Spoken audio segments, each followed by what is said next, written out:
Oh. Sidemadyaning Kayiwangan Suralaya. Nalika semanten sami midhangetaken pangandikanipun kami tuwaning Kayiwangan nenggih Sang Resi Narada ya Sang Bathara Antarada. Ingkang rayi nenggih Sang Pramesti Bathara Guru ya Sang Manikmaya dadya kodheng sutane galih.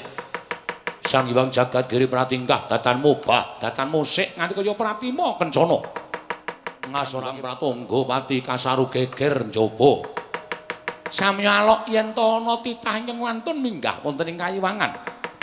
Nalika semanten lampah dasata metarangan. Parandene dupi wis prateng pinggiring Bali Martya Kundha Manik.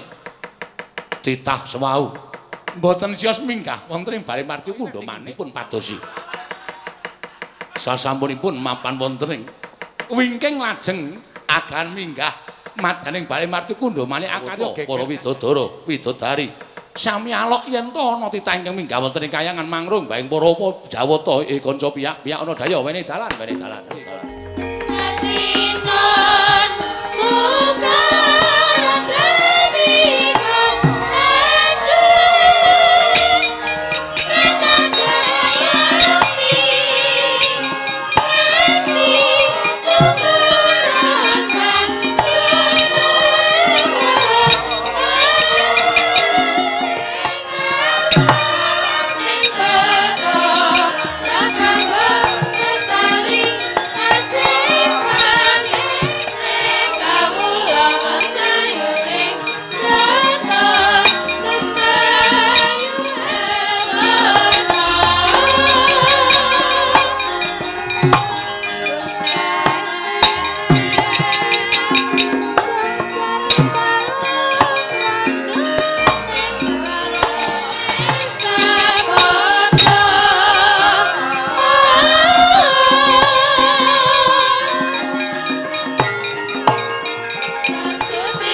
Mendrak alana trapsilanira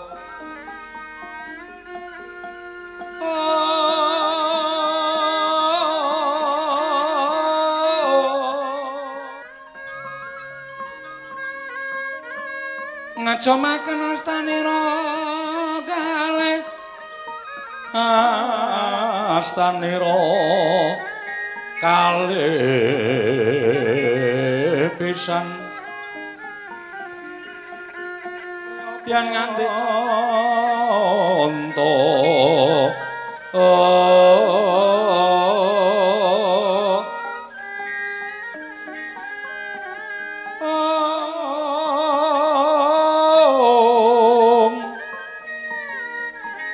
yen ngandika magawe prana Om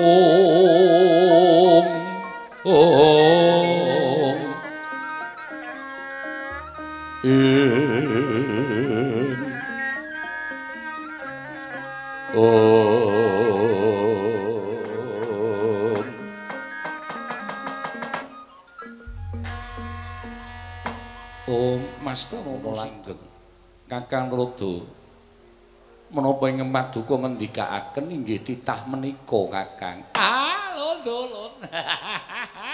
Perkencang warudayang Pak Pong Bu Bolong kali cedhe sapa sing gawe. Indra wonten dawuh ulun. Ulun mau paring dawuh piye? Kedadipun tenggo sinten titah ingkang minggah wonten inggih titah menika nggadahi pamutah. Lho, menika mboten pangling kados Panakawan. Atmajanipun Kyai Semar Pukulun menika Bagong. Ya Madhiwati wonten dawuh. Nek arep jabut nyawane jabuten. Wah menika seret Pukulun. Ditah menika mboten kenging dipun jabut nyawane. Ah mula aja sok ngegungke dhewe dadi dewa tukang jabut. Urung rampung ya aja dijabut. Inggih. Lah tegese urung rampung uripe ngono lho. Inggih. Inggih menika Di, ngatas-atas lho Di. Nadyan namung kados mekaten menika sajaipun kok sampun gembol pawadi. Kakang Rada. Menika namung Bagong. Sampun kemengking. Ming menika dipun singkiri lho Di. Ming menika ngendhak dhateng saminipun para titah. Menika mboten sae. Wonten tetembungan Giri Lusa. Monggo. Bagong dipun timbali. Nah wonten menapa-menapa diguru kedas dipun petang lho. Kula sampun matur kedas mengsah titah ngaten menika nek ora sabar malah ketekuk-tekuk mangke malah kewirangan. Inggih Kakang. Inggih. Kula aturi nyekecaken anggenipun lengkap dawuh. Bagong Panakawan Bagong padha raharja sak prapta kita Panakawan. Ngilah. Awi gena mastu namat sidam. Sidam sekareng bawana langgeng.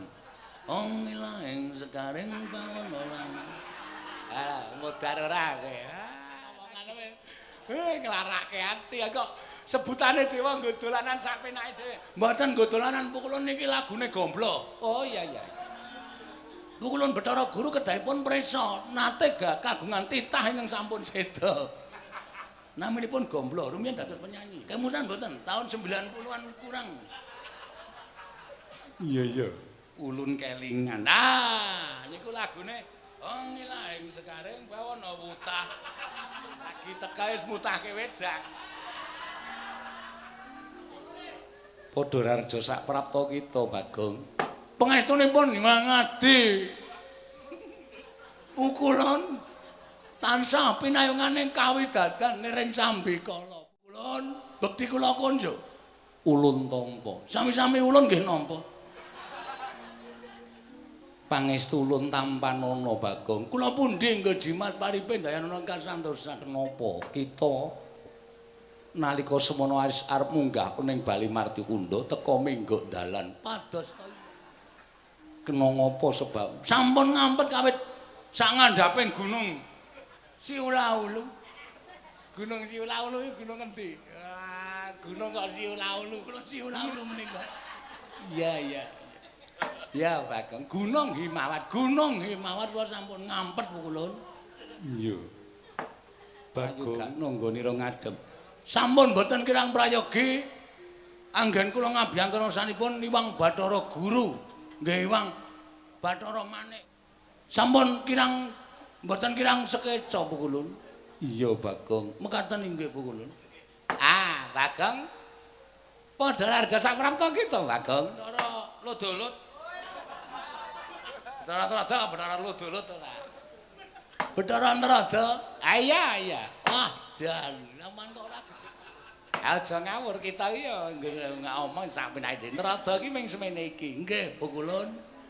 Bekti kula konjong sanipun Iwang Adi Pukulun Bathara Narada, yang sanipun Iwang Pikulun Bathara Kaneka mawarna-warna. Kaneka Putra. Ya. Pangestu lho tampanana ya, Pak. Trondolo iki. Aku ki ngajari kok kon semeleh takon sabar kok malah rasane kok iso ora kuat sabar. Totok mudar. Wis mudar notok Bagong. Iki mergane kose. Kose kok urung-urung kaya sarep iki mergane patumu. Bagong Padharjo sak prapo kita.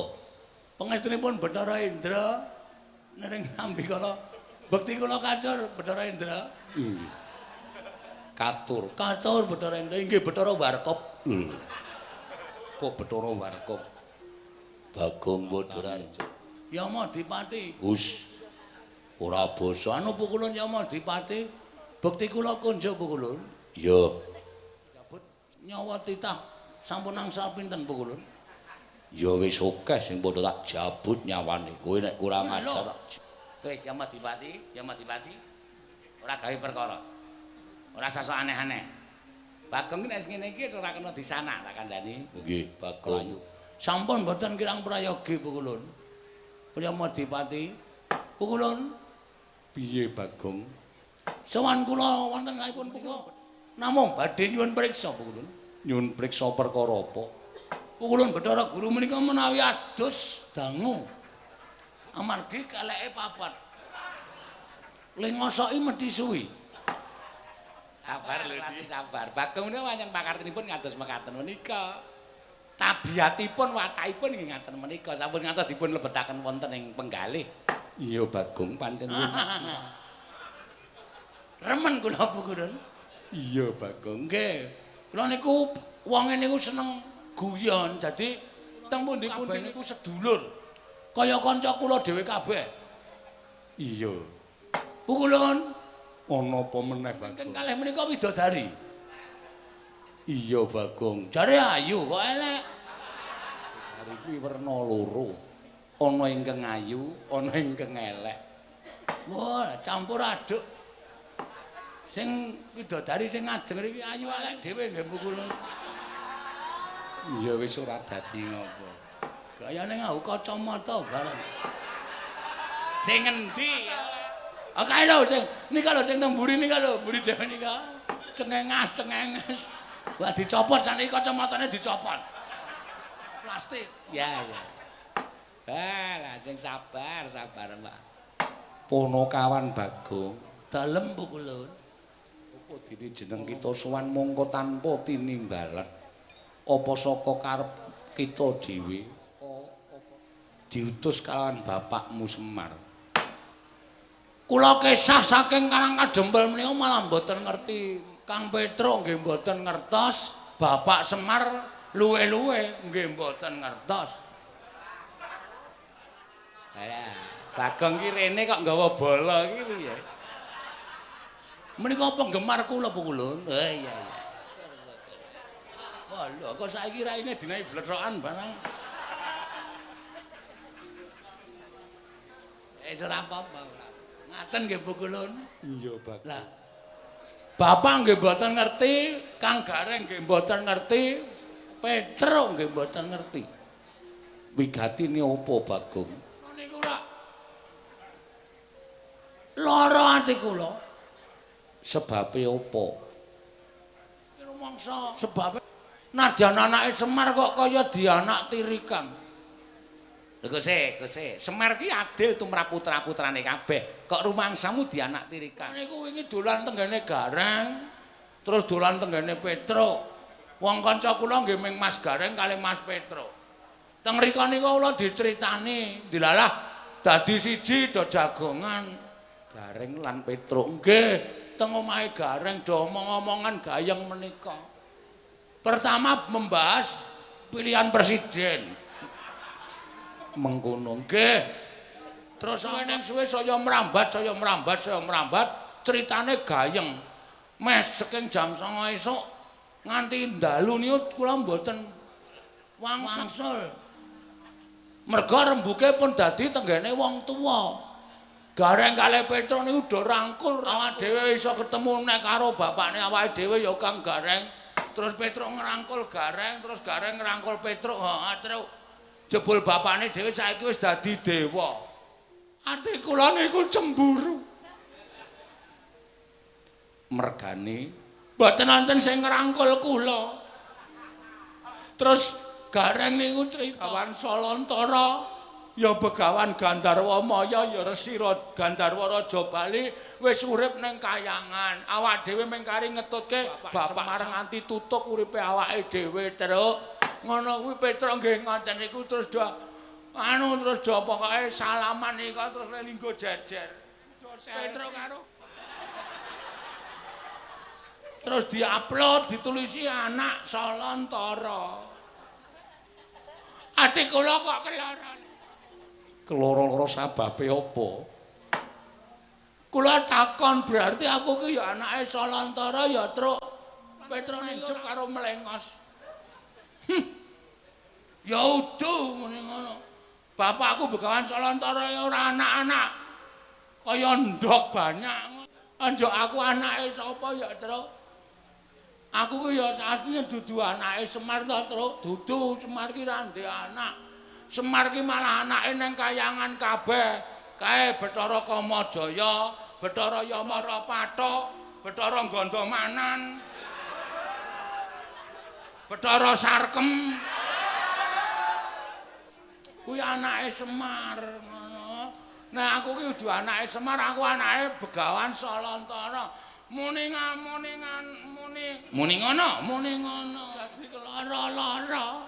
Terus pada suatu ketika sabar lho Di, sabar. Bagong menika bahasanipun ngados ngaten menika, sampun kathah sanesipun. Nggih. Lho sing nggih kono wae kok. Mangsa kala suwen mangsa kala iki pada suatu ketika ngalamun.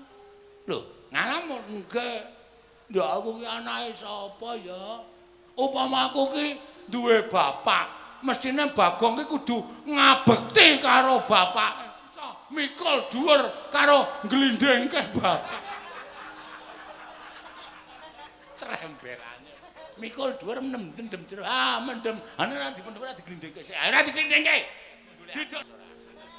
Mikul dhuwur mendem jero karo bapak. Upama bapak isih ana nggih, kula niku kepengin ngabekti ngersanipun bapak. Ana ya kula kepengin weruh sareane bapak niku teng pundi. Saora-orane ajeng kula suwunke pangapura kalih sing gawe urip. Ngono. Nggih. Terus kula mikir, sing kula jak rembugan ming bojo kula. Lho. Kita rembugan karo bojo kita. Nggih, aniki bojoku to ngenteni teng repat. Lho tok jak ning Kayangan to. Kula jak. Nek ora dijak tenan ngomah niku dibabahi Petruk. Petruk seneng kalih bojo kula, lek ngerti wis suwen tak nengke wae. Ben dujok, tak ujok Petruk. Pada suatu ketika kekrek jengele. Bojoe, iya. Dumuk bathos nyari bumi. Garwa niku jarane semangka. Jiwa. Garwa niku ana sing nyebutke rong pribadi ingkang wis dadi sak badan. Garwa niki rong awak sing dadi siji. Mula nyok dadi siji ta? Sabar. Aku sing teko Bagong ki piye? Ha iki sing njaluk sing nanggap kok. Nek ora seneng kula ngucat teng mriki nggih sing kira-kira ora cocok lakon niki nggih. Niki sing njaluk sing nanggap butuhe Pak Ganevo sak keluarga. Bungah niku wis sah. Lho kok malah nesu ta bocah iki? Ah sampean Kakang Rodo kendel ya iki ya. Kayangan iki karepku aja dienggo sak penake dhewe mengelekke tata krama. Iki tata krama kok banteng ambyar. Ya wis ora Bagong ora. Ngonten niku bojo kula Bu ora usah munggah nang Kayangan. Ora lagi datang bulan ta. Kayak nggon suci. Selagine wong lagi nggarap sari iki ra entuk mlebu nang sarean. Iki Kayangan iki nggone dewa engko ndak terjadi gara-gara. Nggih, ngoten terus nunggu nang repat kepanasan. Repat gosong nggo eman. Amen wong wedok kaya ngono kok. Sing nggih sinuwun kok tak nyemet rokok sik nggih. Iya. Kayangan kuwi ora entuk ngono. Sing ngomong sapa? Entuk, angsal di angsal. Gareng nek ora udo ki ra iso mikir. Iya, Pak. Iya, lah mbok ndase tancepi rokok. Coba rasa suluk. Sembrono ora. Ngaten Bu kula. Nah, inti dari segala kula aturke. Inti dari segala inti. Ahli dari segala ahli. Pinter bocah iki, Tru. Rembug kula menika janjanipun nang badhe nyuwun prisa Bu kula. Iya. Nyuwun prisa apa, Bagong? Bapak kula niku teng pundi? Bapak kula niku sapa? Nek sinuwun niku menangka dados dewaning kedahipun ngertos bapak kula niku sinten, napa pendhita, napa Nalendra, napa titah selumrah, napa kere. Niku sapa Bu kula? Petro kalih gareng iso ketemu karo bapakne. Mosok kula ora iso ketemu karo bapak kula. Bagong, Nun. Bapak kita kuwi Semar. Semar niku bapak sambungan. Bapak kula asli. Sapa sing muni Semar? Karat sirahe. Iya. Udu. Udu Semar. Ning perlu dipikir. Nggih, Bu Kulun. aduh Bagong. Aduh. Ulun kuwi kaget. Lah kok dadi kita ingkang nyuwun prisa kalawan panjenengan ulun. Mangke rumiyin. Ingkang dados dewaning para dewa menika sinten? Berarti ulun kedah ngertos. Kita. Lho. Sing positif ulun. Kita apa ulun? Jare Bathara Guru. Sama niku Bathara Guru apa Bathara ulun? Apa Bathara kita? Ulun ki sebutane panjenengan ulun. Nah, Yen kita ya kita. piye iki? Bathara Antarada nyuwun pencerahan. Nek nyebut karo wong liya kuwi kita. Nek nyebut awake dhewe kuwi ulun. Ki cara kadiwatan. Nggih, kula pun ngertos. Milengking saking menika kula nyuwun jlentrahipun ingkang langkung permati. Upami bapak kula niku pancen bareng kalih bapakne Petro, bapakne Gareng saka jamaning Jim. Kula nyuwun supados paduka pukulun paring dawuh bapak kula teng pundi. Niki pun jujukan kula langsung kula jujuk. Kula ora takon pendhita, kula ora takon wong pinter, kula ora takon wong wasis. Ning sing kula goleki sing ngerti kasunyataning donya nggih menika paduka pukulun. BTW pukulun boten mangertos lan boten saged nedahaken wonten pundi dunungipun bapak kula. Kula wis pamit kali bojo kula. Bu, nek aku takon Bathara Guru, pukulun Bathara Guru ra iso nuduhke. Wis kowe cepak-cepak ya Bu, nek engko weruh kebul neng Kayuwangan, cetha aku ngamuk neng Kayangan. Nek mengko ana para dewa do alok, ana titah mati neng Kayangan, aku mati neng Kayangan ikhlasno Bu, kowe mulih ngomongi anak-anak. Nek bapak wis ora ana. Bojo kula wis tatak tanggo-tanggo atine, blas ora nangis. Wong bertahe bojo kula ya ora tresna kalih kula. Mula ora nangis. Ning ewas-mono tetep kula tresnani. Mila ingkang sing menika kula nyuwun pangandhanipun pukulun Bathara Guru mboten ketang namung seklimah. Bagong, bapakmu iki nggone nang kene. Niku wis mujudake sawijining kabagyan tumraping kula. Kula anggap paduka pukulun menika pranyata dewaning para dewa. Iya, Bagong. Nggih. Oh, pukulun. Pukulun. Sampeyan dewa ora duwe rasa kamanungsan. Ngopo, Bagong? Mosok sapi nggo ancik-ancik. Iki anggere mripate tekan kono-kono kuwi apa-apa ditakokke. Kuwi lembu andini. Kowe lho, lanang apa wedok? Lho, Mbok kene tak gone dokter hewan tak suntekke men meteng. Dadi pirang-pirang mengke didom. Kula sing ngokke nggih pukulun. Aja. Totok mutar kowe ora. Bocah kok sembrono sak penake dhewe. Mekaten pukulun, kula nengga menyanipun pukulun Bathara Guru. Sekedhik kemawon kula tengga. Ananging menawi paduka pukulun boten saged nedahaken wonten pundi dunipun bapak kula, Ateges mboten wonten gunanipun sampeyan menika dados dewaning para dewa. Tinipun sampeyan niku minangka dados dewaning para Jawata. Kula mboten trima minangka dadi titah sampeyan. Nek sampeyan sing dadi sing nitahke kula takoni kok sampeyan ora iso wangsulan. Kula trijaga adang sing kandel. Sumbar kok kleru. Jagang kok ajang. Jagang sing jero beteng sing kandel. Hah? Jagang sing jero beteng sing kandel. Kula aturi nyawisaken dewa-dewa sing digdaya. Kula mboten ajeng wedi mungsuh para dewa. Kula ajeng meksa paduka kula supados paring pangandikan. Estu menika kula mboten gojek. Nek sampean mboten saged nedahaken wonten munduripun bapak kula. Sumpah kula disekseni keblat papat segara gunung. Pertama kali sing ajeng kula pateni niki dewa sing teng mburi kula niki. Iki ki ngapa ta cah iki? Wong aku ki ra melu apa-apa kok.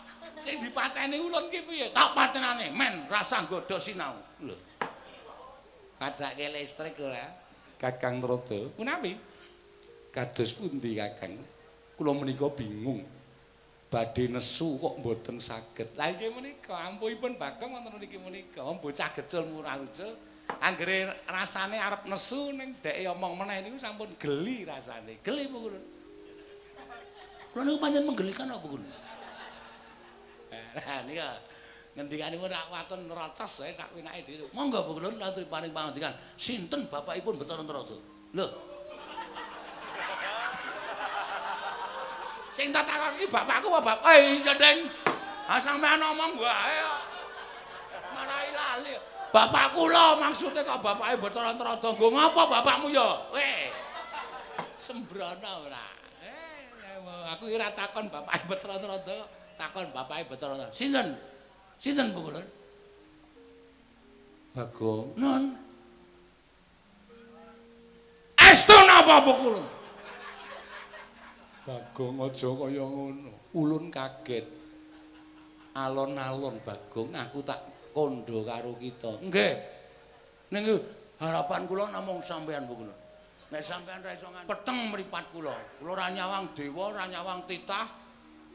Kula nggo bendho pun kula sah. Ngamuk teng mriki tenan. Tak tegori wit-wite. Tak resiki kabeh. Ya malah matur nuwun. Weh lah.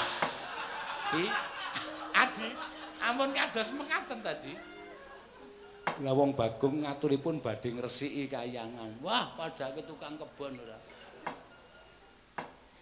Bu Kulon, wonten widodari ingkang ngedeng ngiris jambu Dipa Nirmala Bu Kulon. Daranipun kayangan. Iya. Widodari para dewa kuwi darane jambu. Salak purun mboten? Ya mesti ora ana. Oh, bojo kula seneng salak. Kentrose. Bagong pancen cangkeme elek terang. Nek kayangan kok waton muni sak wenake dhewe. Monggo ta Bu kula niki jamipun mepet. Niki mengke bar niki terus widodari Mimin kali Apri ajeng pentas Bu kula. Iya. Iya Bagong sabar sawetara. Nggih. Pun monggo kula aturi paring dawuh. Bagong sing gedhe pangapura kita. Ulun mboya ngerti. Dasare pripun kok sampean mboten ngerti? Ulun mboya ngerti sapa wong atuwa kita. Sebab saka sak ngerti ulun, kita kuwi ora dianakake, nanging kita kuwi dumadi sarana cipta. Cipta sapa? Bapak kula cipta sapa? Nek kula tepang ning pun mboten wonten piyane, cipta ketel sara geneng. Niku yagane bapak kula mbiyen. Aja ngawur. Sarana cipta tegese nalika semana Semar Kakang Ismaya munggah ana ing Kayiwangan nyuwun supaya diparingi kanca sabab urip ana ing jagat mung ijen. Lan kita kuwi saktenane tak kandhani Bagong srana cipta krana dumadi saka ayang-ayangane Semar.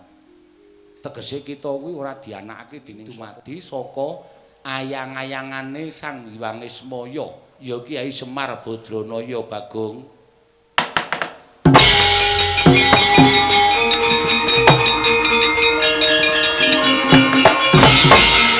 Bar do kaget kabeh.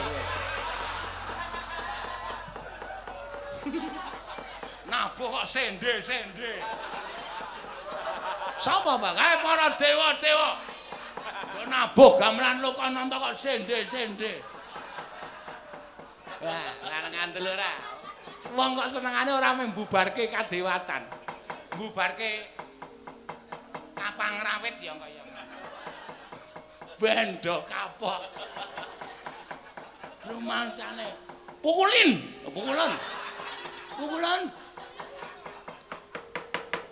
Kanthi pangandika panjenengan ingkang kados mekater kula mboten trima. Kula ora gampang diapusi. Masa mewujud ayang-ayang menungsa kok dicipta dadi wong ki? Pundi kelakone kula tak takon? Lho, ulun ki dewa. Ah sing ngarani sampean tukang las ya sapa? Sampean ki dewa. Ning ora mungkin nek sampean iku nyipta ayang-ayangane Semar kok iso dadi Bagong. Upama kula niki percaya terus kula ya ora iso manembah karo bapak kula, mongko pengen kula niku sungkem karo wong tuwa kula pukulun. Niki sampean wis bibiti perkara karo kula. Lho, Bagong. Aja banjur ngadeg kaya ngono. Kita nggo kualat. Men. Kualat tos biyen-biyen. Semar kae gene tak ketak sirahe aku ora kualat. Wis ah. Ngayale ra Jawa-Jawa. Walah, pripun di sampeyan lek paring pangandikan sajae kok natoni atine Bagong. Natatu ora iso mari ambek dipresake. Kok sak penake dhewe lah dene tangane papat.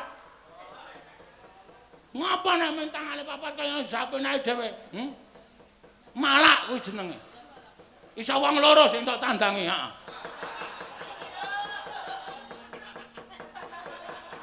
Aku umpama di tangan papat ora bungae ya. Wis, loro sisan rame siji. Padake apa?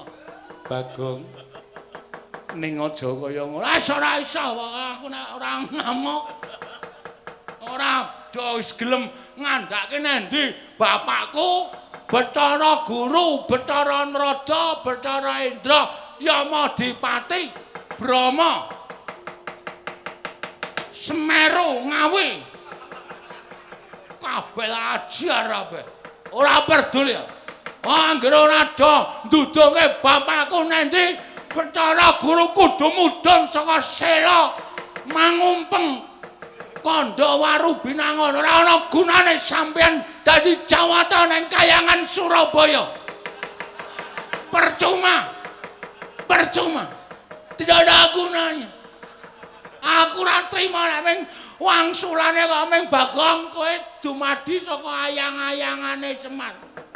Semar sebenarnya nek tak engkeke nggon panasan ya isih ayang-ayang. Berarti ming ngapusi, ming arep nglegani karo omongane penjaluke Bagong nek ming jawaban kaya ngono ora tekan Kayangan ora masalah. Ning gandeng wis tekan Kayangan kene wangsulane dewa ming sak kepenake dhewe.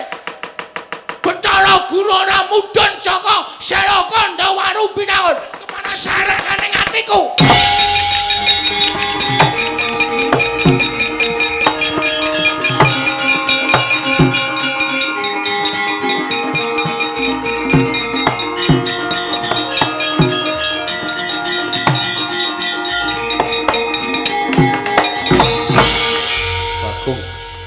Wong kang kaya kowe derajat dranyak kowe wani neranyak marang panjenengane Rama Pukulun Bathara Guru anake lanang ora trima. Bagus kowe angling Darma ya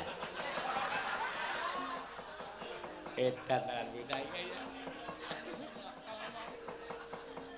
iki sapa iki Ulun Bathara Indra. Oh anake Bathara Guru. Iya kelas pira kowe diulang bapakmu? Ulun gitu. Bapakmu guru kok. Ulun putra ingkang nomor 4. Yen kita nantang karo Wuang Pulun Bathara Guru tegese kudu iso ngalahke karo anake sithik. Bagus. Tangane ora nyekel ngene iki. Homo ya. Aku wong lanang kok dikekep sak menake. Oh. Dewa nek ra tau nyekeli kaya ngono.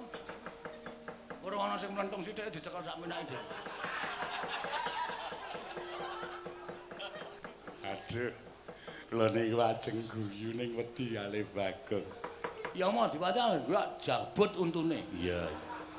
Ora Bagong, meneng iki Bathara Indra. Maksudmu Kowe metu njaba apa ora? lho, kepiye to iki? Dewa kok kaya ngono ta omongane? Mula dewa ki ra tau do ndek anak. Awang ditokke njaba. Tegese metu njaba ki metu ana ing ngrepat kepanasan. Oh, begitu. Iya. Maksudmu kowe nantang karo aku? Apamu ngalahke Bathara Indra, kelakon adu arep karo Rama Pukulun Bathara Guru. Metu njaba to, metu njaba. Kandakno kasino karo Dana. Aku ora wedi. Kerubuten nyandang cip. Ngono kae. Kowe nggon film padake aku wedi. Ora wedi kowe dadi cip ning cemplung kalen kok. Wah, wis Indra cak ayo. Metu. Kowe ora iso ngandhake bapakku nang ndi dewa-dewa tamuk kabeh legane ati.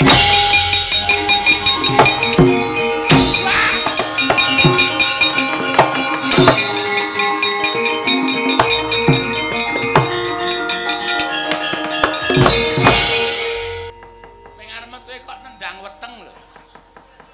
Kakang rada dipun menapakaken. Wah, bakok ki pancen. Madhep kene terus sikile duncalke kena nggon weteng. Inggih. Kados pundi Kakang? Nah monggo. Menawi adiku rumangke mboten saged nengahi dhateng perkawis menika, kula sampun mboten saged matur menapa-menapa. Kula rak munjatur sa paduka tadi. Ingkang damel geger menika titah didamel gara-gara wonten ing Kayiwangan. Namung semunipun menawi dipun tanjaken Bagong menika kok tumrap kula leres. Leres kados pundi Kakang? Bagong ya ora dijlentrehi. Saka kendi to kedadiane? Nyatanipun paring keterangan nanging Bagong sajaipun sampun boten pitados. Saya ora percaya wong wis dheweke Bagong menika nggadahi kapitadosan nek anggenipun gumelar wonten ing jagat menika wonten ingkang lairaken tegesipun gadah Sudarma dikandhani nek nyatane mongko menika inggih sak nyatanipun kados mekaten menika Bagong dumados saking ayang-ayangipun Kyai Semar. Ning bocahe wis ora percaya. Lah menika berkencang malah rong bolong kali cedhe sapa singgal.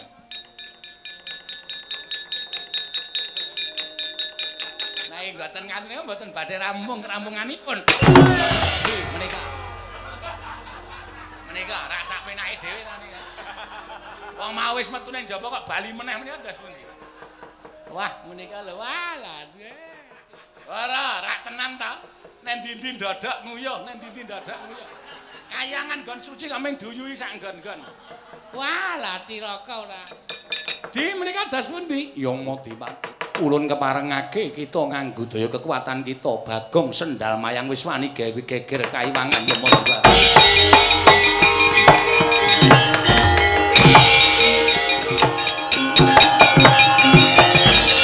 Sapa sing ngakon ya Adipati? Sing ngakon ya Adipati sapa? Waduh lah pripun menika? Waduh lah. Kemanen kowe Bathara Guru? Yamadipati njabut nyawaku. Untung aku wis gawa Yamadipati nggawa nyawaku ning aku ora iso mati. Wanine kongkonan dewa-dewa. Nendi Bathara Antaradima? Kakang Narada wonten pundi? Kula wonten. Kayo. Dewa kok wedi karo titah. Wah, iki kepiye iki kok tatanan kayangan kok geger kados mengkaten. Rumangsane ora. Tak nandangi Bathara Indra. Edan, iya. Kakang menika menawi mboten kesah malah kewirangan. Kayangan kados mengkaten menika dipun tonton. Ngambah dirgantara. Monggo dimangga.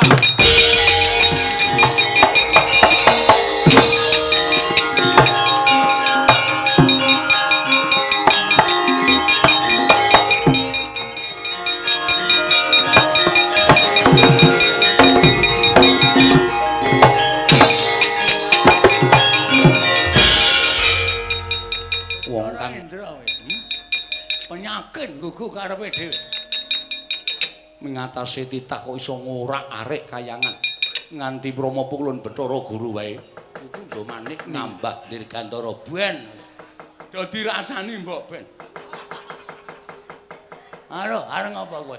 Nantang karo aku kowe. Nantang karo aku kowe. Ora minggat dibantangane Bathara Indra kelakon tinjung akhirat. Semono uga kowe Bathara Indra. Lena pangen mak cemplungke kawah Candra di muka. Lho. Sing nyemplungke ki dewa. Wis nyemplung dhewe-dhewe wae. Yo kowe nyemplung aku yo nyemplung. Yo, ora apa-apa. Anggo klambi renang lho ning. Men ketok asik. Yo, Wong edan kendara dening aku. Tandangi regane ati kowe rumangsane wedi ya aku.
Bagong ngusak asik kayangan.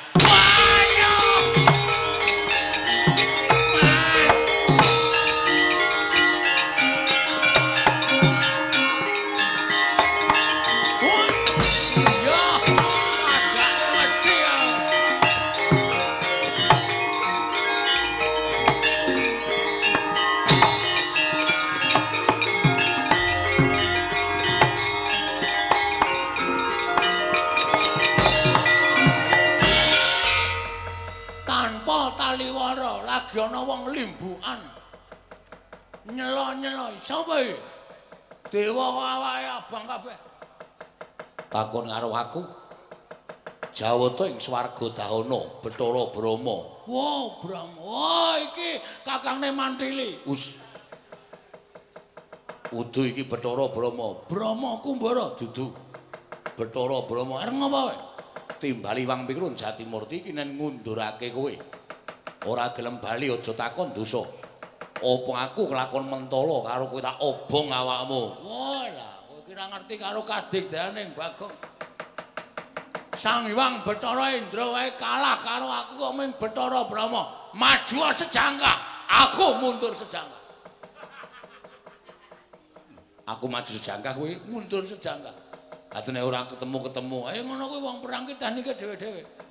Lena pangen kamu tebak dadamu muntah getih kowe mati tanpa dirongsen.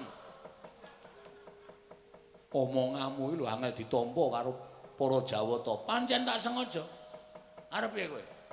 Pecah siramu. Pecahe dhewe. Tegese kowe tak pecah siramu. Maju ladeni Bathara Brama. Iki merganing patimu. Iya, tiba padha-padha.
apa? Waduh.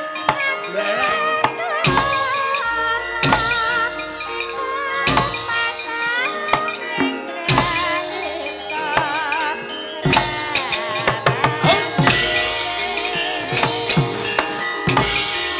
Ayo sambat kok. Mati dereng aku.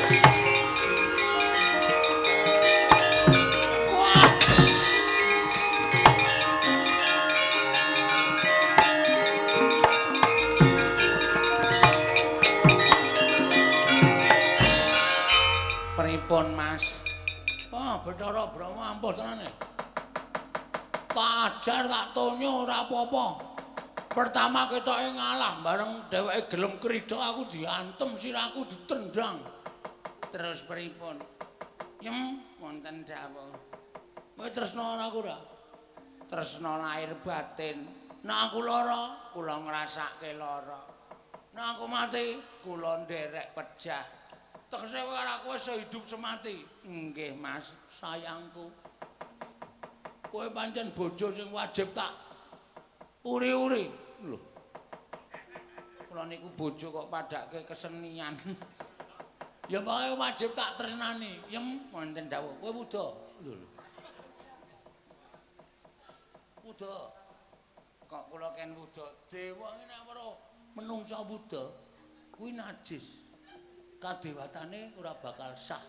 Mesti wedi nek adu arep karo wong wuda. Ninggih ampun kula ta, Mas. Sayang ora aku. Wis seneng nek aku dantemi. Mboten. Nek aku lara, Kula nggih ngrasake sakit. nek aku mati, Kula nggih ngrasake mati. nek aku nganti ora ngewangi aku diajar Bathara Brahma diobong mati aku. Oke wis. Nggih. Duh kok abot men. Nglabuhi bojo. Ora apa-apa. Mung disawangi ora apa-apa asal tidak tersentuh. Nggih. Wis. Ana cucul. Nggih. Anggere dewa weruh wong wedok wuda ora mesti ora bakal wani nyedak. Nggih.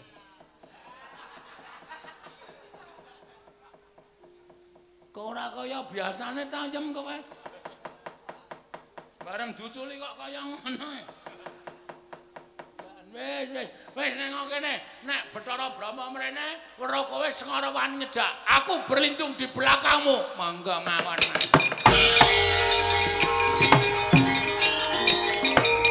Us.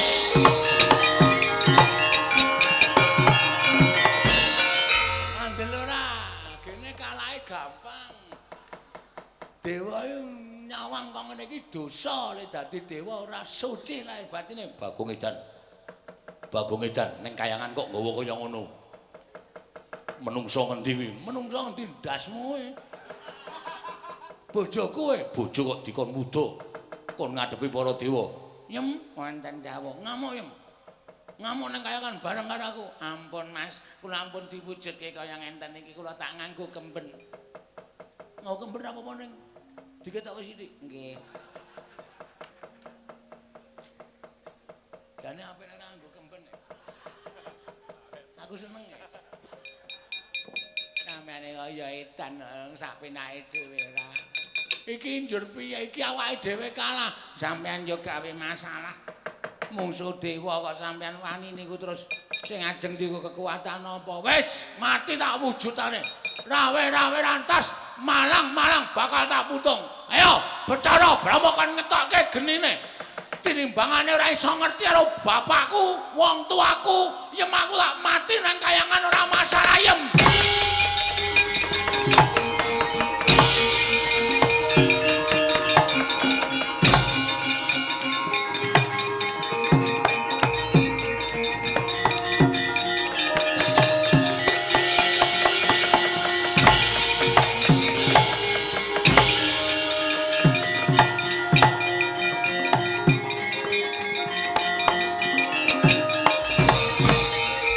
Tatap wis lila prapteng lampus.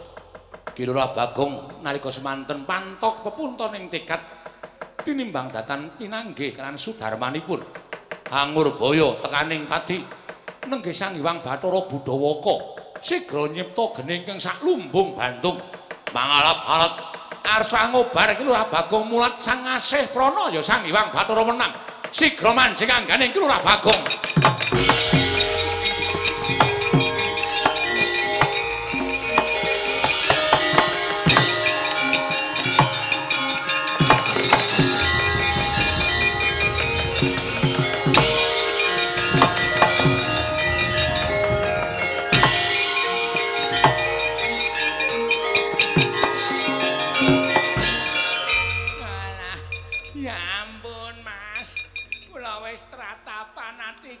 Entek sampeyan kena geni gedhe-gedhe semanten kok mboten napa-napa.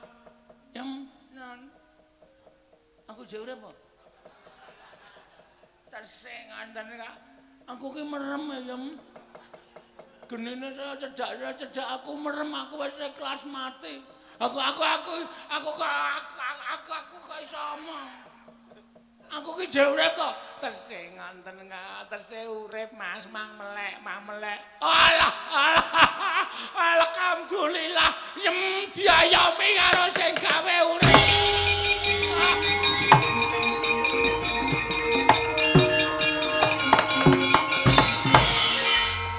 Wong ki nek ora salah, wong ki nek pakartine apik, Gusti ki mesti ngayomi ya yem. Nggih, kula nggih gumun.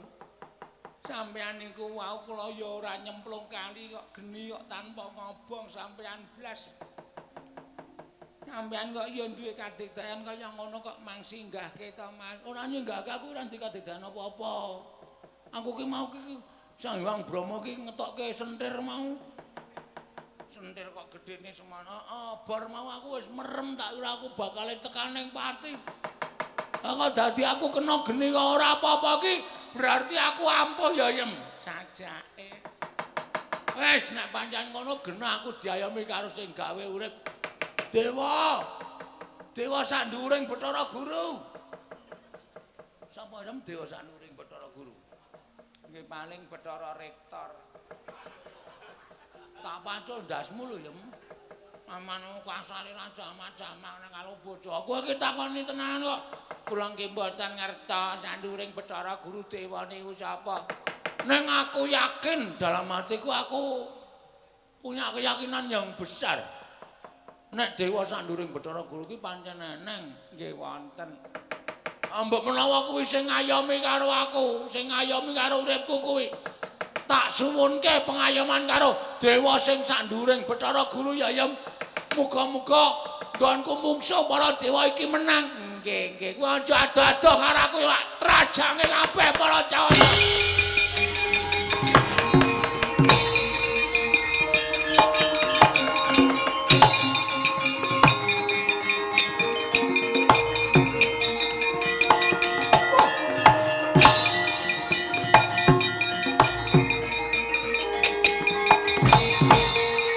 Iki sapa?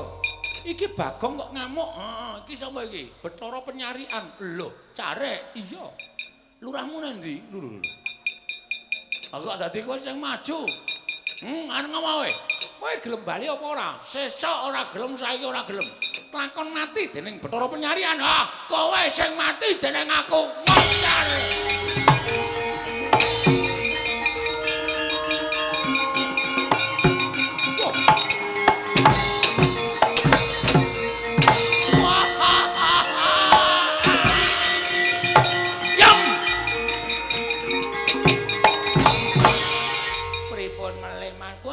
Kejadian iki mau.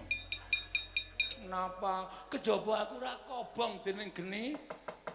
Dewa sing jeneng Penyarian ngantem aku kaya nganggo lembu sekilan. Napa nggih? Ora tekan tangane iki ora keneng nang awakku, bingung dhek. Wah, jotos melekar. Yem non. Aku nek menang nang kayangan aku tak dadi Bathara Guru ya. Nggih ampun ngoten wong niku aja saling seringat peming takon wong tuwa kok terus kepengin dadi dewa niku jenenge sampean saling seringat. Nek saling seringat niku ora bakal diayomi karo dewane. Oh ngono? Nggih, ya wis tetep tak ngamuk aku. Nggih, monggo. Kula ya seneng sampean iso digdaya kaya ngaten. Mugi-mugi adigdayan sampean ya tekan teng griya mengke ya tesih digdaya. Nek bab kowe tergantung obat yen. Salah kowe wis tuwa e kowe iki senengane jalukmu werna-werna e. Kowe iki wis tuwa e modele aneh-aneh. Aku sing ra kewagang, meng cendhike nyok ra tekane tak tekan. Ngene ngapur ora. Ayo, penyarian kalah, Bathara Indra kalah, Bathara Brama kalah. Sing duwe panguwasa kayangan Suralaya kon maju kene. Mungsa karo aku ora bakal tinggal loncat lekane.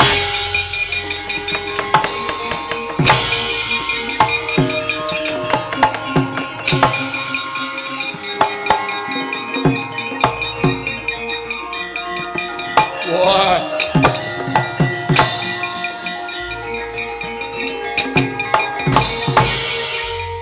Agung. Kowe iki jane isih kulawarga karo aku. Ngerti aku, kowe anake Semar to, anake Sanghyang Ismaya to. Iya.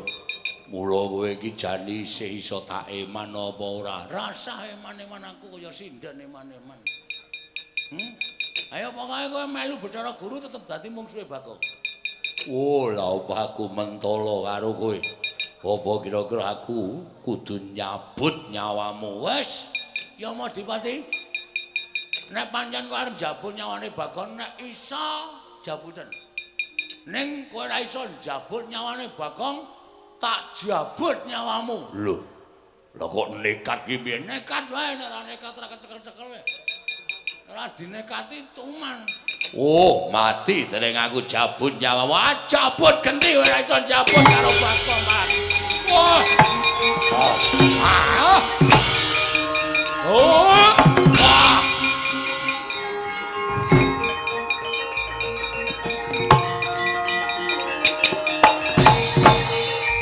Modar dikandhani ora gugu. Jabut nyawamu tak go metu sukmamu. Ayo Tangiya. Yen pancen kuwi anake Semar sing digdaya Tangiya. Tangiya legane atiku. Semute tak pindah kene ah.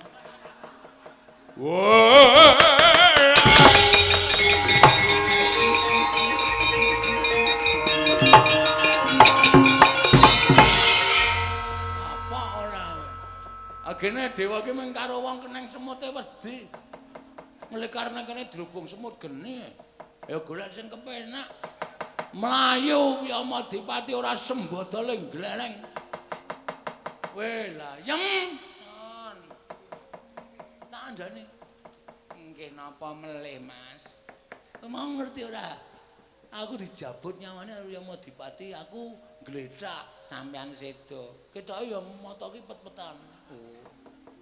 Mata ki mak perpet-perpet awak ora iso obah gledane kok saya suwe-suwe tenagaku timbul meneh, mripat cethok meneh. Terus aku pindah nggon, Ya Madipati mlayu. Yang guyu yang nggih. Asem. Ora guyu kamplengi kowe. Guyu kok dipeksa ora. Nggih. Nun. Ya ana wong kelangan dompet. Lho. Pak Wagimin, Pak Wagiman. Kehilangan dompet ada SIM C dan SIM A. Suruh surat kendaraan Supra parkir. Nggih, tulisane kaya dokter. Angel diwaca. Wis ngono ya aku tak golek SIM. Lho. Kayangan gawe sungsang bawana balik pokoke.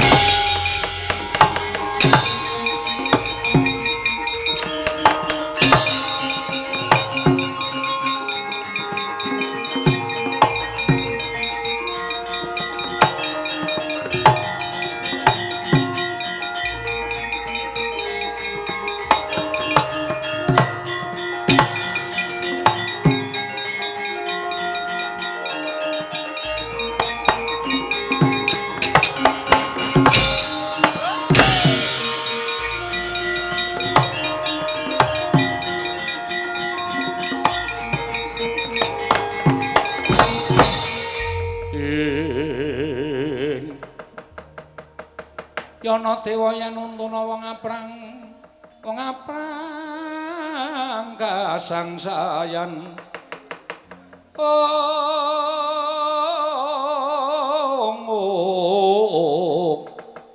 wong aprang kasangsaran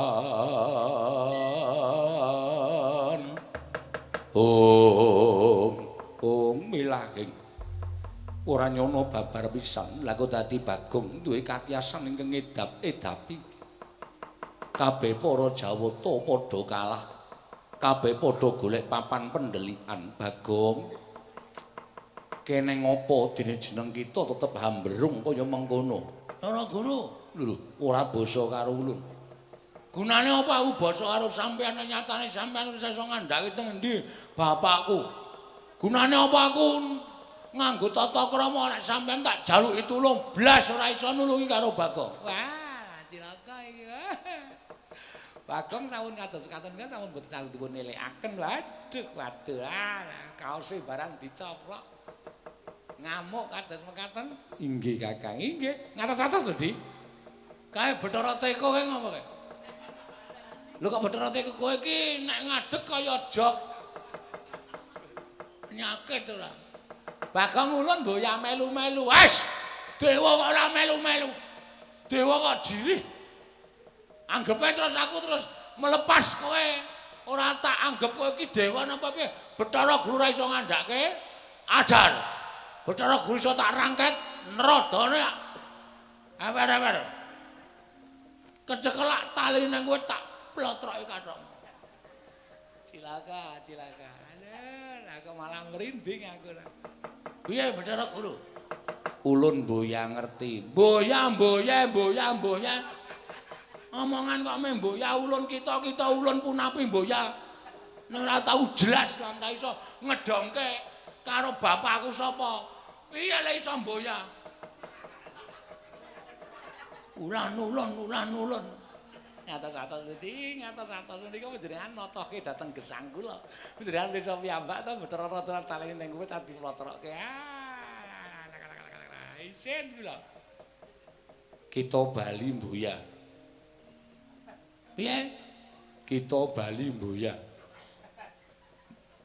Sapa? Kita. Kita iki sapa? Aku yen mbiyen jenenge Bagong kok tak awak Lek Wita. Kita Bali punapi mboya. Ngandel ora? Ora bae ra mung punapi mboya. Kita ulun punapi. Kata-kata apa kowe? Kita punapi mboya ulun kita. Sengit ta. Yen kita mboya Bali ulun sampurnake ning kene. Sewadah lho.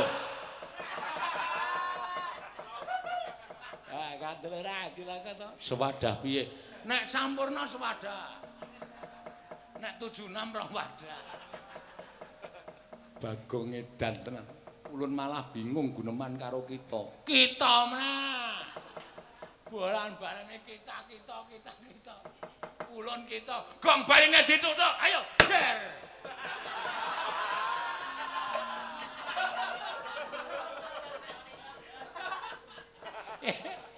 Dewa lagi delek-delek kok digetak ta Delek-delek karo mangan. Wayange nang kene kok madhep penonton. Yoga kok ora seneng wayang.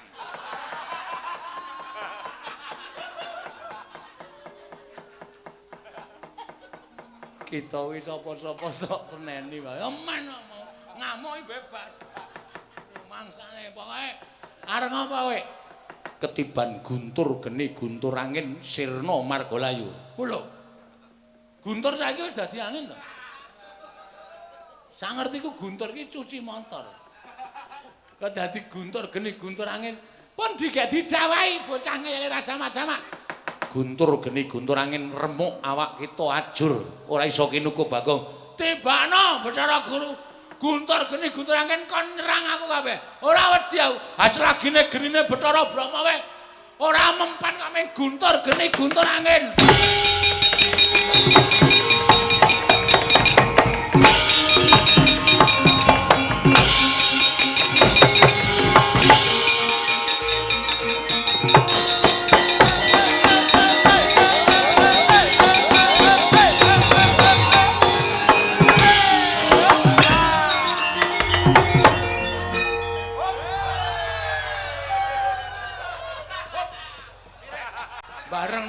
do kesenengan. Disuwuk ra gelem. Bagong kok nganggo jengkelit barang. Sapleke melu ketoprak anyaran iki lho. Dapuane perang kudu salto terus. Das pundi, Di? Kakang ngedap-edapi. Ngedap-edapi das pundi? Guntur geni guntur angin boten temomo. Ah, cilaka ya cilaka. Ah. Apa kowe? Nerada? Siap-siap tak blotroke kowe. Aduh, trondol. Guntur geni guntur angin mboya temomo Bagong kowe iki nganggo kekuatan apa? Kekuatan supranatur. Sing iso ngalahke apa-apa. Ayo, gene ora temomo ning awakku. Guntur geni guntur angin pletak-pletik kaya mbang api. Ora apa-apa aku. Kena cis Trisula. Lho, arep nyontek kowe. Arep nyontek aku kowe, ha. Cis Trisula, tibana. Tibana. Aja kok Cis Trisula, Cis Triamin aku ora apa-apa.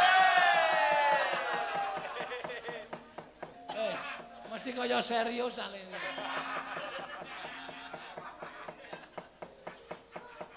Sri Uning iso dadi Sri Karonron.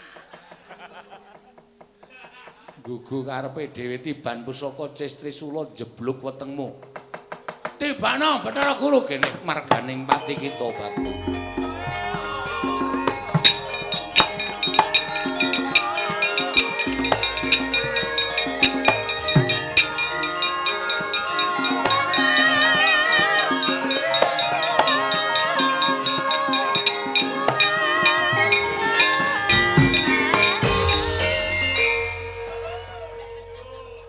Ulun bakal nibake pusaka kok kita nyuwuk gamelan pengumuman Mercedes AB titik-titik HD dipun singkiraken badhe kagem liwat mobil sanesipun. Wah, arep perang kok mengumumke parkir. Edan iki. Oh, iki kagungane Ibu Sinden ingkang nomor kalih Mercedes tong. Mercedes AB titik-titik HD Malang neng dalan mau. Mesin cuci kok dienggo mobil.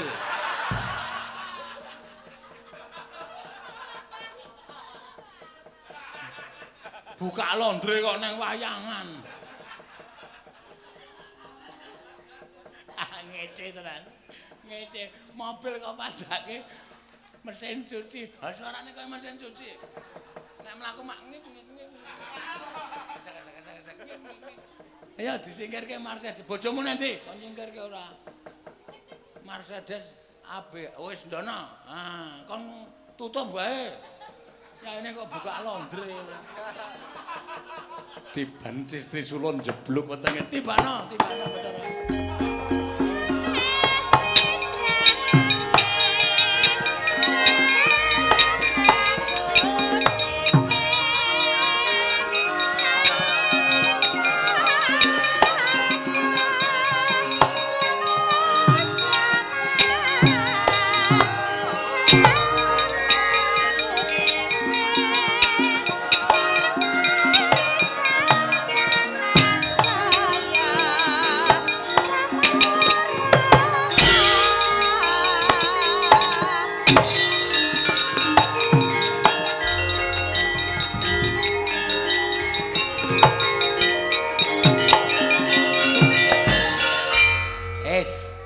Kajengipun. Nek mboten ngaten Bagong mriyo mboten kapok. Upama ana muga-muganing Semar diceritake. Nek Bagong wis wani gawe geger enten kayangan. Semar tentu badhe saged nampi Bagong kawontenan kados ngaten. Aduh. Mas. Sampean sedo wenten kayangan, Mas. Yem jabut ke yem. Biasane sing jabut aku to saiki kowe.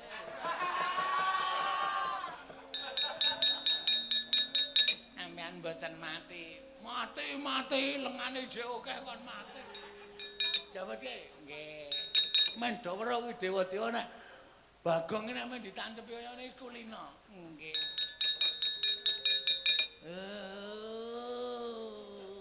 Alon rasa kesusu.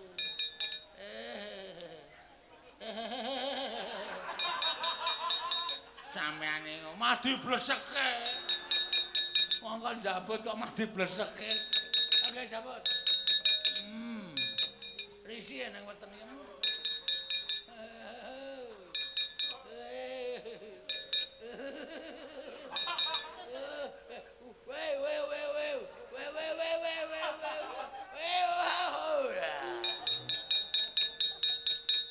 Kakek Bathara Guru, mangga Bu Kulon.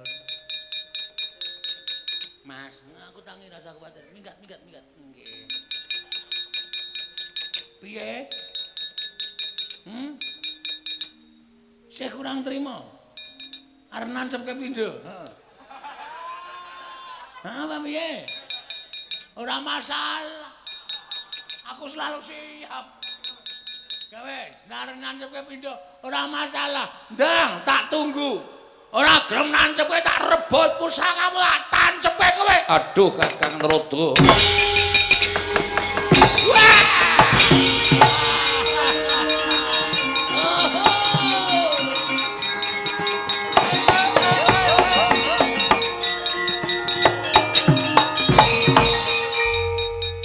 Pripun Mas? Dewa bubar. Bleleng bengi iki aku tenan. Ora ngira lho nek iso kaya ngene lakone yem. Nah panjenengan menika napa mboten dikarang riyen? Ora iki mung waton mlaku wae kok. Budhe nggih setengah papat bubar mbuh. Aku ketemu wong tuaku apa ora ya wis ora masalah. Mula sampeyan niku pripun to? Terus niki pripun? Aku ora arep madeg dadi dewa ning kayangan. Nggih. Nek ya karo gandeng kayangan ki ana Karang Kawidodoran aku tak rono sedila ya yem. Ampun Mas Bagong, mengke nek sampeyan prisa widodari sampeyan mengke kali kula terus mboten seneng. Ora, aku ki wis duwe keyakinan nek bojo ki wong wedok sing paling ayu dhewe sak dunia. Dadi ora bakal kego dening sapa wae. Estu. Aja kuwatir to. Yakin aku mung sedera tak nginguk tok. Lagi do ngopo widodari nek yae niki? Mestinipun nek sonten ngenten iki nggih siram. Apa? Lah rak malah muni apa? Ya mung sedela ora ndeng yang ora mbangane ra omong. Nggih. Terus niki ajeng pripun? Piye ki nek ngene iki? Kayangan geger ora karu-karuan ngene piye? Kabeh tak usah-usah sak penake dhewe. Nggih. Lah terus pripun panjenengan? Kersane pripun kula mung kantun nderek kalih Mas Bagong. Ajeng lenggah teng mriki napa wangsul teng griya? Aku kayangan sing nggone sapa ngene wae, kowe meduna. Omah dhewe kae tancep ana plakat dijual. Terus kowe karo aku manggon kene. mengke nek Bathara Guru wangsul Ora bakal bali wedi karo aku. oh ngaten. Karo salamke nggo Petruk karo Gareng ngomongno nek kowe saiki wis pindah omah. Nek takoni pindahne ndi, Dik? Nang perumahan. Alamate ngendi rasa dikeki ngerti kok ndak dodolan kere-kere kok. Wong ora duwe kok klitian tekan kayangan. Aku saiki bareng wis iso ngalahke dewa niki aku saora-orane dadi ningrat. Nggih. Piyai Luhung. Nggih. Ora astrawunge ya pilih-pilih. Ora karo cah tipis-tipis kuwi. Nggih. Nembe dados saged bedah kayangan wae kok swantenipun sampun kados mekaten. Ayo saurane calon juragan. Nggih. Juragan kayangan. Engko ade nang kene gawe usaha ternak pitik. Nggih. Nyetori nang pasar-pasar kuwi mbangane kurang digawean. Kayangan menika mboten kenging dipun agem ternak pitik. Ya bebek Sami mawon. mentok. Sami mawon. Ah, nanti gawean yo nglangut wong bendina ming dolanan dhuwit. Waduh. Sian. Glelengi nang. Apa bendina awake dhewe ning kayangan ming arep ngitung dhuwit. Ra ya ora mungkin to. Suwe-suwe jeleh to. Heeh ta? Nggih. Saurane kok kayangan ki ra dhuwur. Nggih. Sik kala mangsa dhuwit disebar saka dhuwur. Dipiurke men wong Madyapada do muni nek udan dhuwit. Nggih. Nggih nek kersane kula ken wangsul yen kula tak wangsul bali ana ning ampun rabi kali widodari lho Mas. Sing arep gelem karo aku ki ya sapa? Wong aku rupane ndledek kaya ngene kok. Wis kowe bali santai nang omah. Engko nek titi mangsa tak SMS. Nggih. Bu, anak-anak dijak munggah ning kayangan. Oh nggih ngestaken dawuh. Napa sing dadi kepareng paduka kula namung estu padha kemawon. Heeh. Ning panjenengan mboten tindak teng pundi-pundi ta? Ora, bocah iki lho. Wis to, mboten niliki teng Wikarang Kawidodaren. Ora. Yaene iki ya wis elek-elek. Nggih. Nah sore mau lumayan lho. Yaene iki sisa-sisa. Nggih. Nggih mboten apa-apa. Kelase bolot ya ini kok. Nggih nek ngaten kula nyuwun pamit. Sing ati-ati kana ya. Repat kepanasan minggok ngiwok.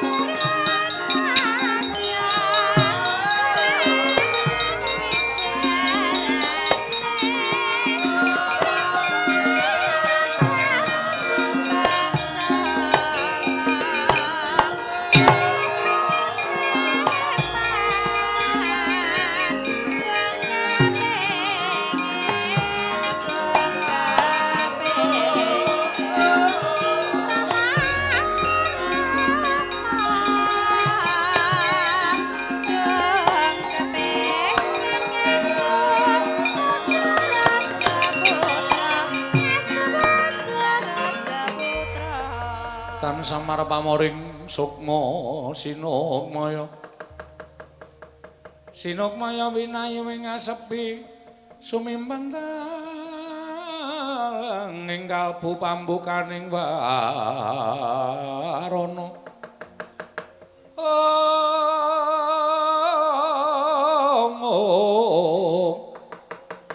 talen saking liep layaping aluyuk. Oh. Nanti ya aku kabeh. Aku gumun kok nganti iso digdaya ngene iki saka keparenging dewa apa sing le momong karo sing momong aku ki ra trima. Apa pancen aku diayomi karo sapa lah terserah sing penting Bathara Guru gawe kagol atiku takoni bapakku sapa ora ngaku ya nyuwun pangapura. Ning aku ora arep ndek niat lenggah dampar kayangan Silakanda Waru binangun kualat jelas.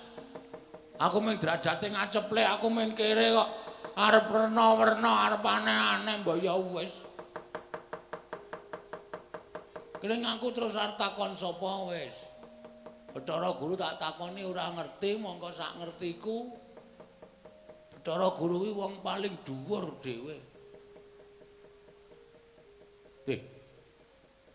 Nang Bathara Guru ki duwe kakang e. Jarene mbiyen bapake tau crita Bathara Guru Sang Manikmaya, Ismaya karo Tejamaya. Kuwi sak keluarga ning mergo Bathara Guru kepengin dadi dewa. Tejamaya karo Ismaya dipitenah mula terus dadi wong jalma biasa, jalma wantah medhu ning jagat. Kon bapak wae ya. Ning kok bapak nesu. Aku kuwi bapakmu Bagong, lha kok kowe goleki bapakmu kowe iki. Ngiwake karo aku iblis. Uyu. Bapake nek nesu nguyuan. mlaku sedhela trit, mlaku sedhela trit. Ayo wis tuwa gek kena diabetes ayo wis. Kepiye meneh arep kepiye? Ning nek aku ora takon bapak, takon sapa? Sapa sing luwih dhuwit saka Bathara Guru? Sadurunge takon bapak apa tak takon Petruk Rogareng ya? Mbok menawa Petruk Rogareng ngerti karo aku wong dasare nuwun sewu tuwane tuwa Petruk karo Gareng. Mesti Petruk karo Gareng ngerti lairku. Saka wetenge sapa? Terus bapakku sapa? Nek cah loro kae sok sembrono ya karo aku. Wis men lah. Tak tekati sisan nek kira-kira Petruk Rogareng ora tak takoni ora ngerti. Ora tak aku kakangku. Takon Semar. Semar ora ngerti, ora sudi ngaku bapak karo Semar.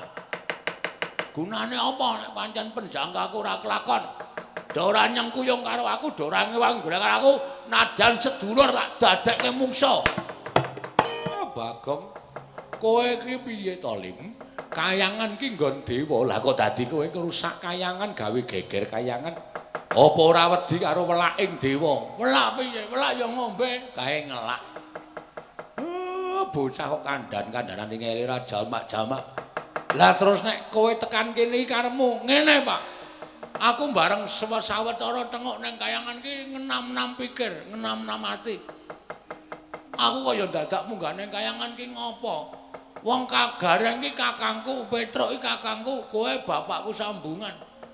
Mestine sing ngerti lairku ra ya mung kakang-kakangku ro bapakku to. Ha, tekaku ana ning papan kene takon karo Gareng. Aku ki sapa reng jane? Asline anake sapa, bapakku sapa? Waduh. Waduh, Gong ya sing gedhe pangapuramu. Nek kuwi aku ora ngerti, tak gawe papat matamu reng. Loro wis kira warta gawe papat ki piye? Men kaya medi-medi napa piye? Njur sak penake dhewe ora anggepe ora. Petruk ngerti ora, Tru? Ora e, Gong. Waduh. Aku kon sapa? Takon sapa, Tru? Oh, ayo. Mir. Bapakku sapa, Mir? Kowe tak kandhani mesti ora percaya. Biyen jaman londo biyen.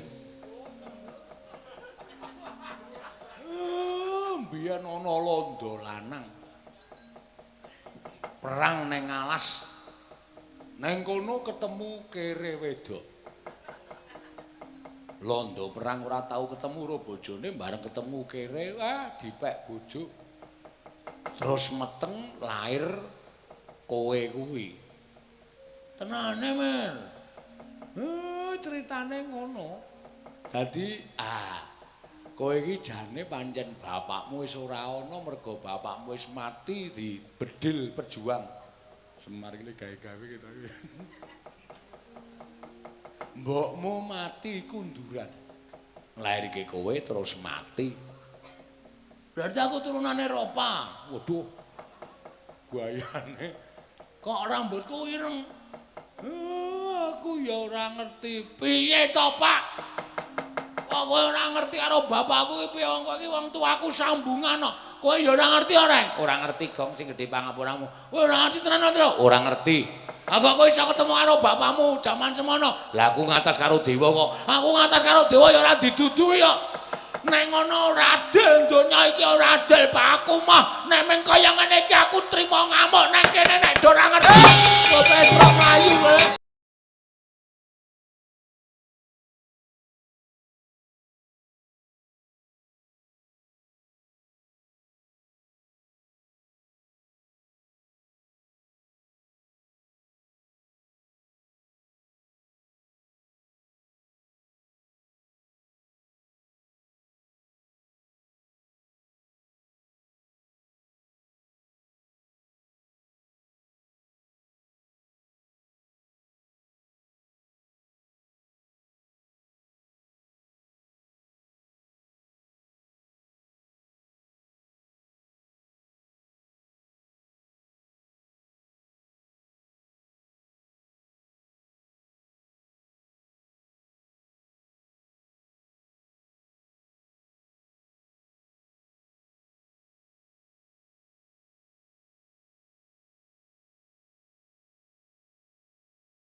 mubang wangaruna kadinetrane nganggo rapo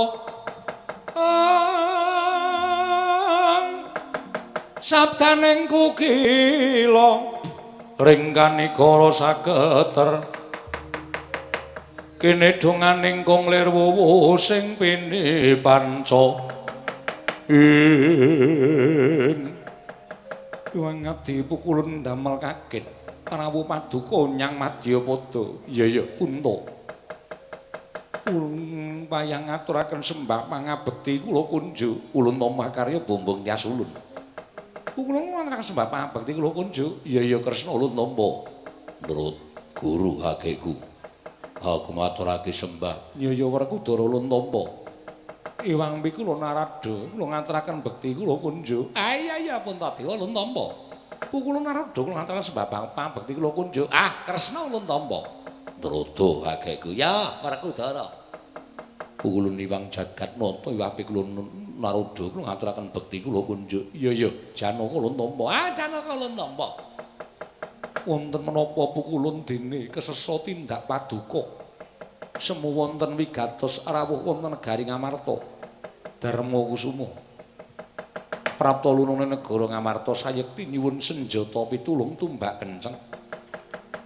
Wektu dina iki kayiwangan geger dipun sababaken menapa pukulun ora ana kejaba mung muganing panakawan kita ya kuwi Bagong ing nalika semana mungganing kayiwangan ngupaya kelawan Sudarmane. Monggo ulun wis paring keterangan ingkang gumathok lawan Bagong munggo asal mula bukaning si Bagong ewadene ora narimakake wekasan ngamuk ana ing kayiwangan ya mung gumun penggalih ulun teka Bagong duweni kedigdayan ingkang linuwih ketitik ulun tamani guntur geni guntur angin Mboyatumama ulun tamani Cisjar Trisula uga Mboyatumama malah ulun keplayu saka kayiwangan Puntadewa Werkudara Kresna padhangna Suralaya elingna emurna si Bagong aja nganti hambrung ing datan pepitung Arjuna wonten paring adhawuh panakawanmu ki piye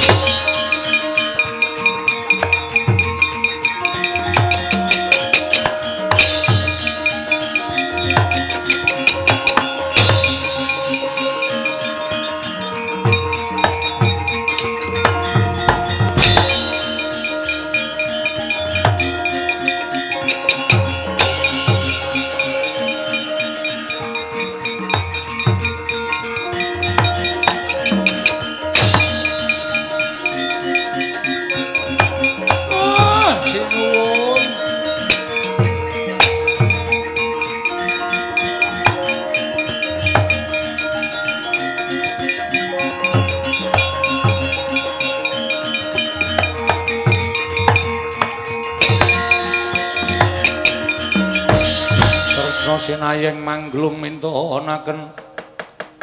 mintonaken dewe kramanira Kakang Semar kula lah kok dadi kowe ora elek-elek karo anakmu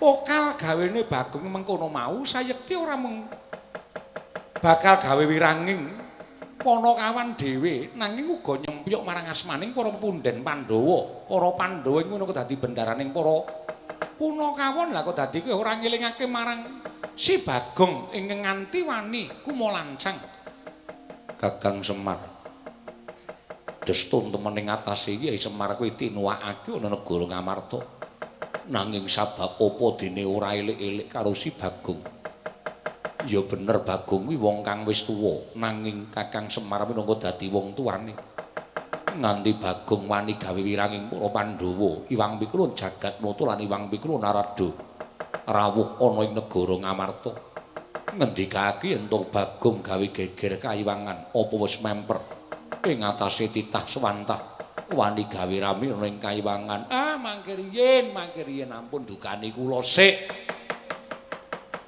kula tak omong kula tak matur kula niki mlayu-mlayu nganti kringete kaya ngeten iki ya merga saka pokal gawene anak kula.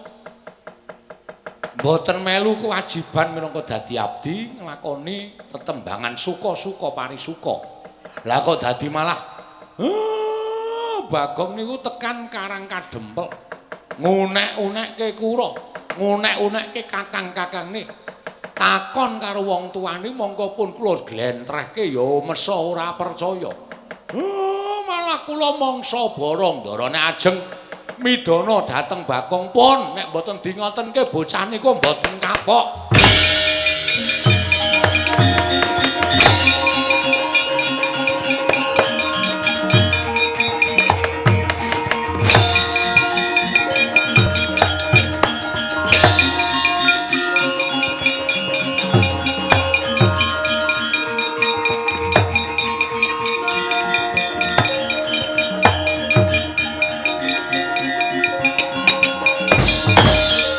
Laruta saking Gudha Sang Kurukula yen namutusa Sang Sri Bagong. Nggih.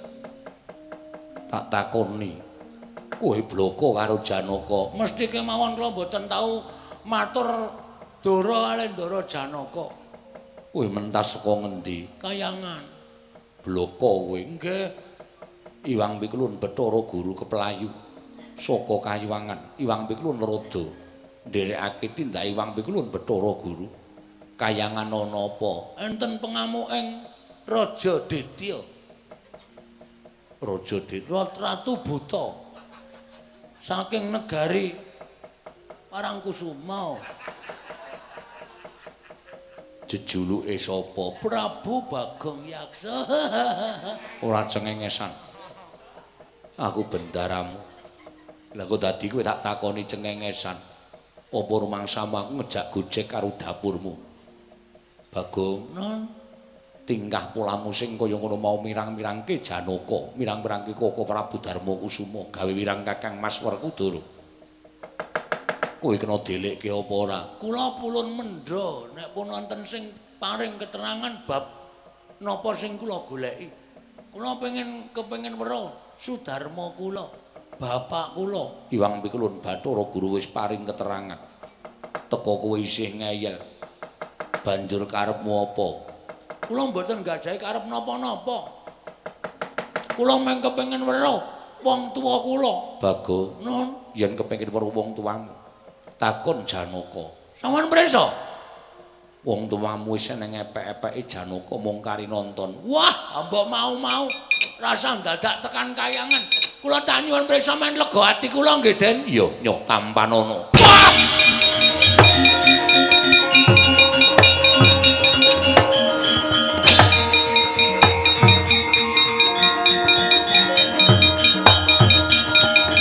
Wes.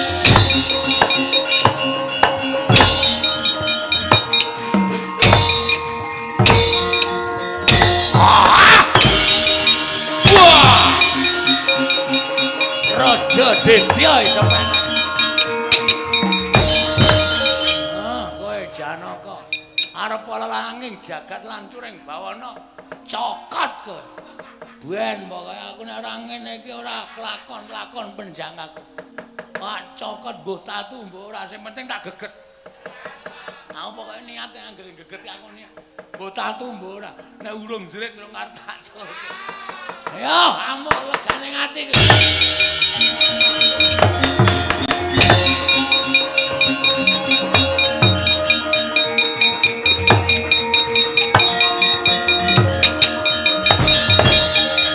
Bagong, Non, kowe dadi abdi seprono spririn demenake ora kaya sak gedhagan iki. Lah kok dadi wangkal kowe. perkara wangkal ning mergo kula duwe gegayuhan, Gus. Nek kula ora duwe gegayuhan ora bakal kula wangkal. Bathara Guru kan maring keterangan kali kula. Ora menehi keterangan sing gumathok. Tekan lak-lakaning naga. Kendhita Ayat Mimang kadang dewa. Kula mboten ajeng mundur. Wah, wangkal. Wangkal wae.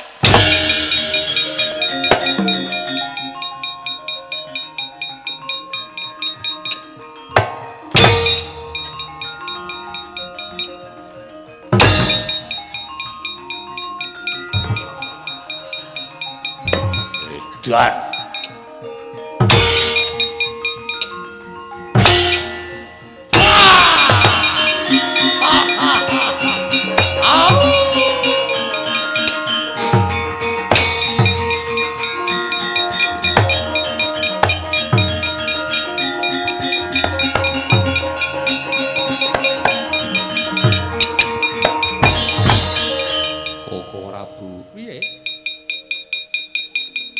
mboten mokal. Iwang Pikulun Bathara Guru paring dawuh mekaten. Lah sebabe Bagong kula tibani. Tangan kula mboten dipun raosaken. Tak dupak ora apa-apa. Lho lah kok elok temen. Lah kok dadi ditamani Janaka didupak Werkudara ora apa-apa. Bagong kok ampuh men. Nggih, nyatanipun mekaten. Wis kono do mundur. Tak sawange kaya ngapa wujude Bagong. Lah kok ngedapi-dapi temen kaya ora sebaine.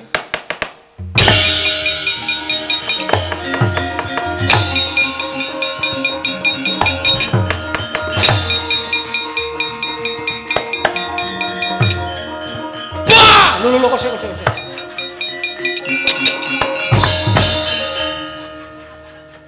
Durung perang kok wis getak. Saking glelengku e. Aha. Amo Suramrata, Jayamrata imbang yen padha-padha. Oh, sapa iki? Lho dadak takon wong Kresna ngono. Oh iya, Dik. Ana napa, Den? Aku mung butuh ngendhake kamurkanmu. Kula mboten ajeng pripun-pripun nek pun wonten sing paring keterangan dhateng kula. Kula nek mboten ngenten iki mboten kelakon penjangka kula. Gong. Eling to, Le. Iki ning negara Ngamarta kok gawe geger negara Ngamarta karepmu piye to? Truk, rene gejlek cengelmu. Mundur, kere ya kere kok. Ayo. Gayane koyo nekke wong sak penake dhewe ora.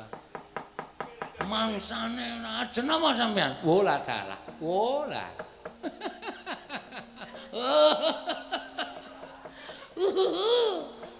Kowe iki ngopo melu guyu? Ayo men gayeng. Ora ana sing guyu kok ya sepi. Mati dening aku kowe. Kowe ya heeh. Lho, ngopo? Kowe ya mati dening aku. Wani rong to ndang sing tak wedeni apamu? Kelakon penjangkaku, aku wis weruh sapa sejatine kowe. Terus areng apa kowe? Oh, ditenono, entenono kene.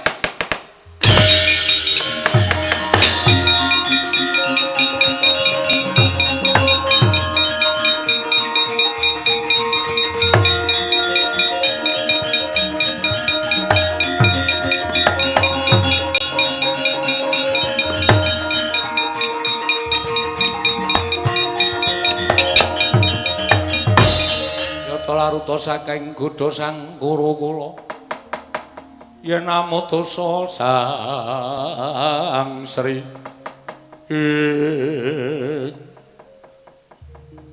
Koko Prabu kula kadhawuhan menapa dene paduka Koko Prabu lenggah wonten ing ngandhap kula ugi dipun lenggahaken wonten ing ngandhap Yayi sampun nganti ngginakaken peningal lair nanging peningal batos menika Bagong blegeripun mancen Bagong namung monggo to kula aturi mas paosaken ing lenggah wonten ing singasana pelengganipun Bagong menika sinten aduh Pukulun sang asih prana mboten nama mokal menawi Bagong kados mekaten kawontranipun jebul paduka ingkang ngembani dhateng Bagong sembah bekti kula kunjuk Pukulun sang Hyang Wenang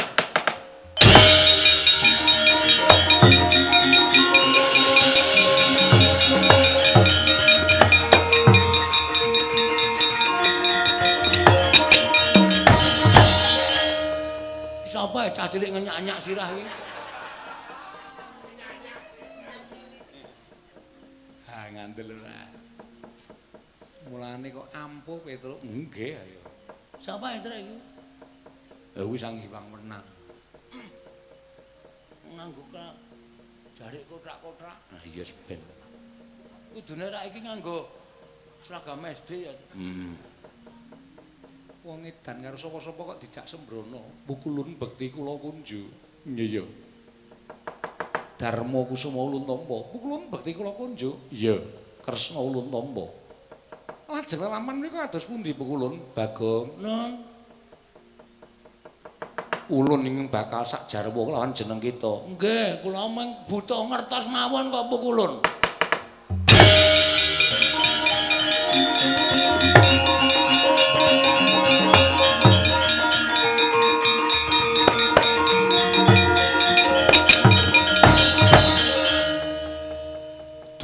nalika Siesmaya tinanting dening Sang Hyang Tunggal apa kepengin urip ning Kayiwangan lan apa kepengin mapan ana ing jagat Siesmaya kepengin netepi minangka darmaning pamong kanthi wujud Semar Badranaya.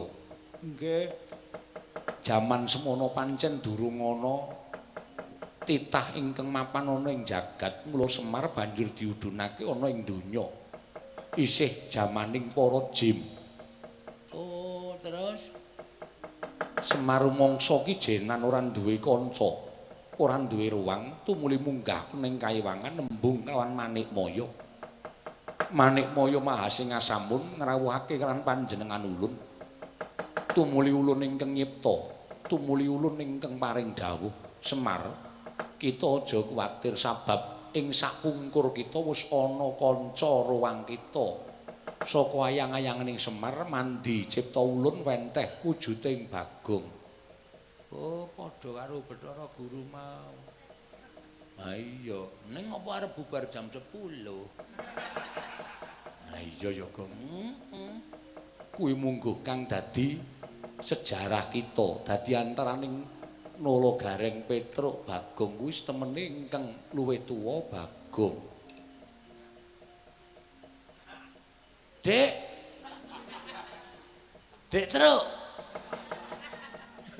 Gleleng kae bareng. Nah nyileh ditene, Wah, ora tenan to. bareng menang tua terus jaluk apalane. Terus mengutang ora. Dek Gareng nanti arep tak ketraki. Aja Gong ora ngono Bagong mungguh asal mula bukanira. Dadi kita kuwi mboyapi nutrakake dening sapa-sapa nanging sarana cipta. Kita besok bakal manunggal sajuga maneh kelawan Semar ya Sangismaya apa kawan Bagong. Kita wis ngerti lan wis trima. Sampun pukulun matur sembah nuwun tanpa pepindhan nggih pukulun. Ulun kundur makayangan.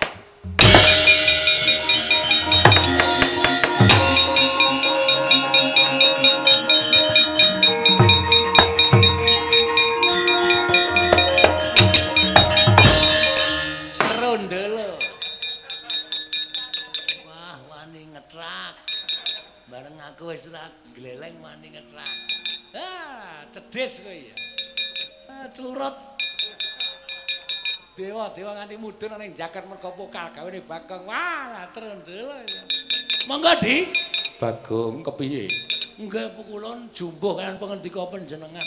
Kita mbuya percaya karo panjenengan ulun. Mboten perkawis mboten pitados pukulun ning mung kepengin ngerti sak nyatane kalih piyayi sing pancen tenan-tenan nalika semanten meruhi kalih napa dumadosipun Bagong. Ulun ya prisa.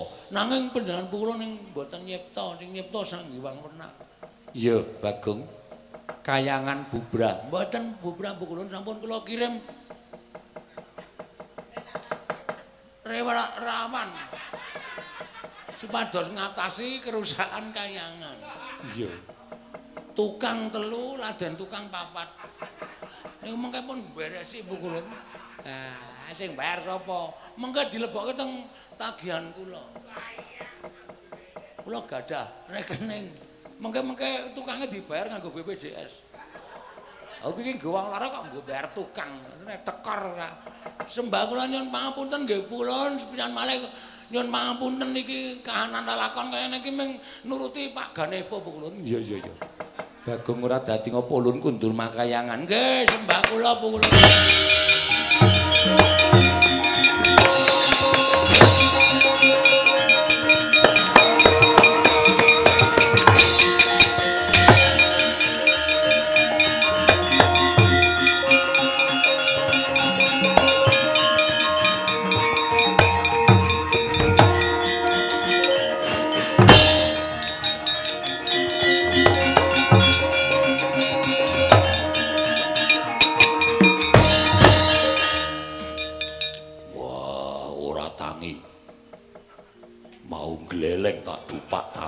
Dupak tangi.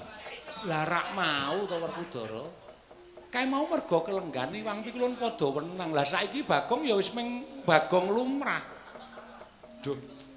Nendi cak. Tulung terus. Aku wis ra glelang, Tru. Tulung tangeke, Tru. Wah, ayo cemplung keceren ra iso tangi. Niki wau le ampun niku kenggonan Bathara Wenang. Wah, ora ngerti. Ora ngerti karo nyengenges ya, Tru. Drowerku duwe nyengenges ora. Lara matuk ngono. Yer. Petro edan, Petro iki irunge nyangkleng. Meh wae copot mekutaku. Ah. Wani bales. Wani nek karo kowe. Piye? Wis paham? Wis, Pak. Weroku karaku ki ternyata kembar, Pak. Wih. Oh iya, Heeh, cangkeme jembar. dapurmu.